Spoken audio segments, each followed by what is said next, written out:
Mike Molinaro here, and today we're going to go over a 2017 Can-Am Maverick 1000R. I had done a lot of performance upgrades to this machine, such as 2-inch spacers in the wheel, oversized tires, we're sitting in 30s. I did a 2-inch lift kit, and anytime you add to something, it also increases the risk of breaking shit. So, with doing so, I did my little check over before Memorial Day. We're gonna go ride out in Wellsville, and I noticed this.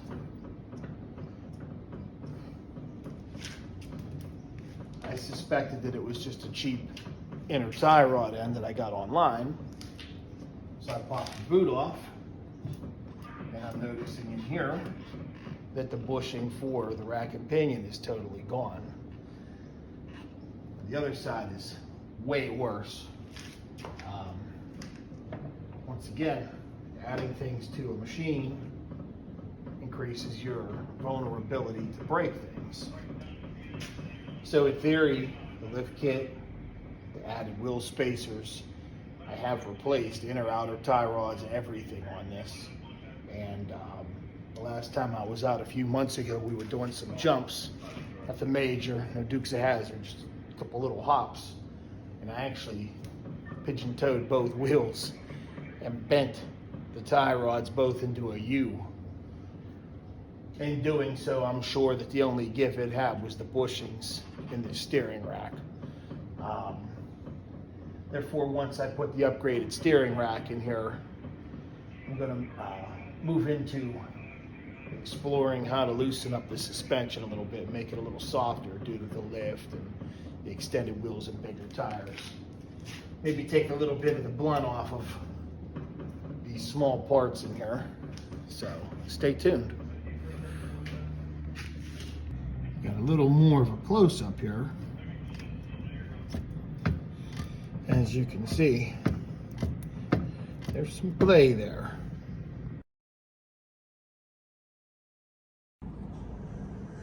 All right, so as you can see up in here, there is a retaining ring, and then this is the ring that goes with the spring, kind of like tie rod ends. I'm gonna go up against there, against the rim of the top. I'm hitting right around the base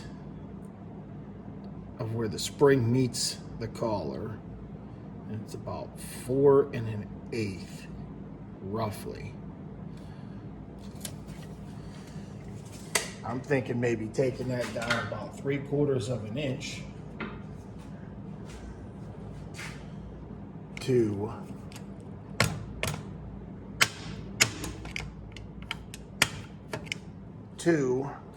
get the travel we need. So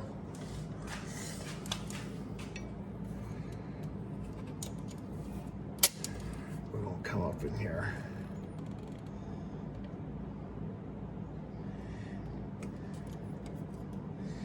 I want to go right off this lip. I got semi of an idea where I want to go. It's best to spray some oil on here, which I did. And obviously, make sure you clean all the mud off, debris, dirt, mud, crud, shit. Okay. So.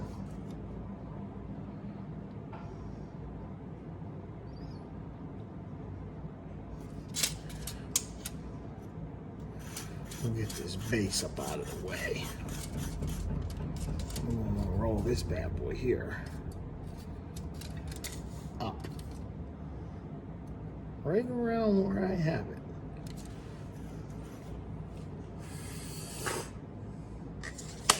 We'll go up, we'll get a little measurement here, and we'll see where we stand. Now, intriguingly enough, this whole spring, you just kind of grab it take it with you. Pretty straightforward. You can already feel it, considering it's in the air on the lift. You can already feel it with a little bit less tension, like it's got some give to it. Before, this thing was like a car with fucking steel tubing straight off the frame onto the axles. No give.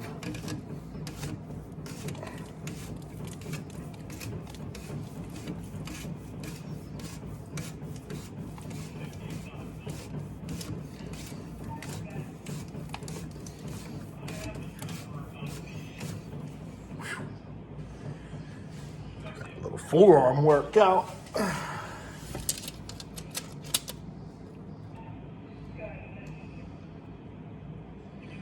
That is very, very close.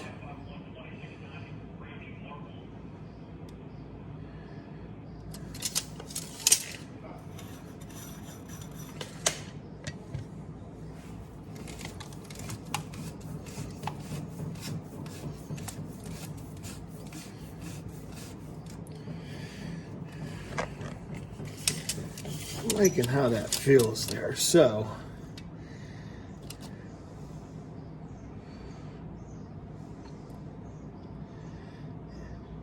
right on 3/4. Take that back down.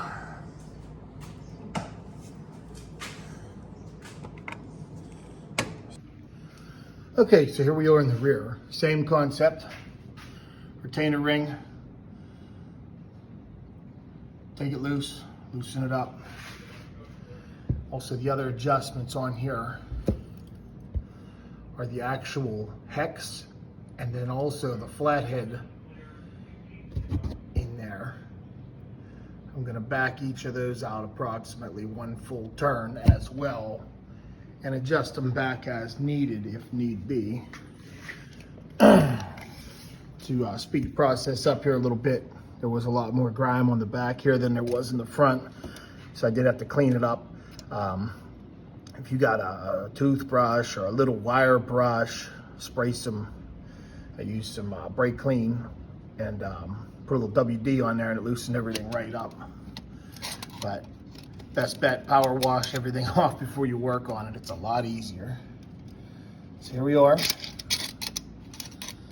Measurements are pretty close, similar proximity as the front.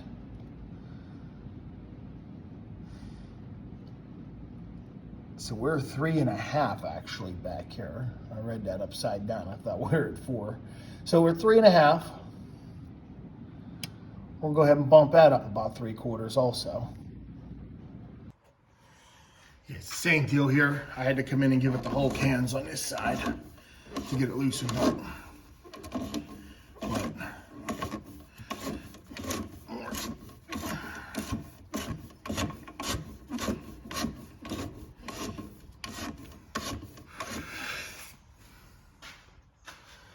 That's what we call a problem.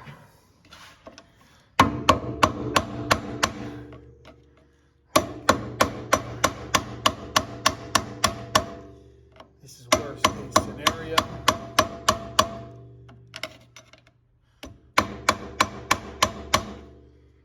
Part we're going to go up and get the tool.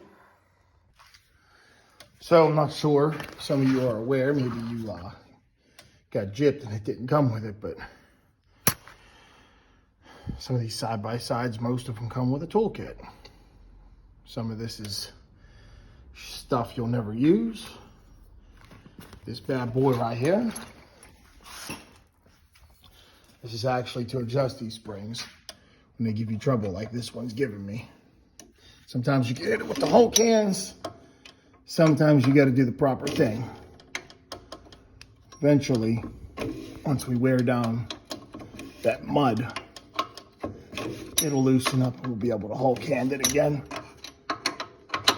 I mean, I really could have just whole canned it, but you know, I wanted to show off my tool. So anyway, I won't bore you. Let's fast forward. Indeed it is. So, get in there. Half.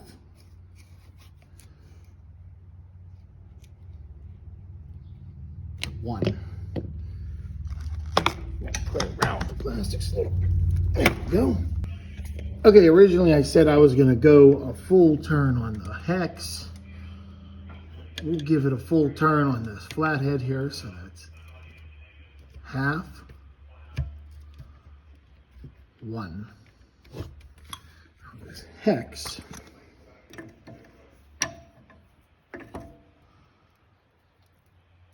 That is just to keep that tight. One over here. Put the bush out of the way. Boom. Grab it loose. Good look.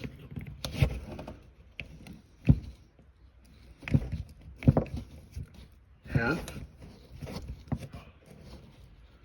One. Feels like I'm working on a carburetor. The front may be a little harder to get to. And last but not least, there is half. Oh, whoops. And one. Back up in there.